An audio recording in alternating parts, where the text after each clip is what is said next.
এই দেখুন মাকে মাকে দেখা মাত্রই আপনারা লাইক সাবস্ক্রাইব কমেন্ট করবেন আপনারা। আর এই যে একটা আমি ছোট্ট আপনাদের একটা কথা বলছি, সেটা আপনারা মন দিয়ে একটু শুনুন। একটা পান নেবেন, আর হচ্ছে একটা বেলপাতা নেবেন, আর 3টে বেলে কাটা নেবেন। নিয়ে পানের মধ্যে বেলপাতাটা রেখে ওটাকে আটকে দিবেন, দিয়ে 3টা সিঁদুরের টিপ দিবেন।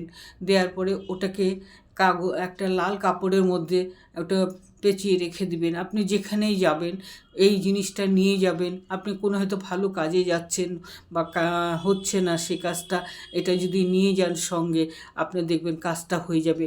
মার প্রতি বিশ্বাসটা রাখুন, তাহলেই দেখবেন। আর আপনারা প্রচুর প্রচুর সাবস্ক্রাইব করুন, কারণ একদম সাবস্ক্রাইব কম আছে। এইটুকু সাবস্ক্রাইবে তো আর কিছু হয় না। আপনারা পারলে প্রচুর সাবস্ক্রাইব করার চেষ্টা করবেন, শেয়ার করুন বন্ধুদের মধ্যে, তাহলে মার গ্রোথটা বাড়বে, সাবস্ক্রাইবটা বাড়বে। অবশ্যই আপনারা করবেন।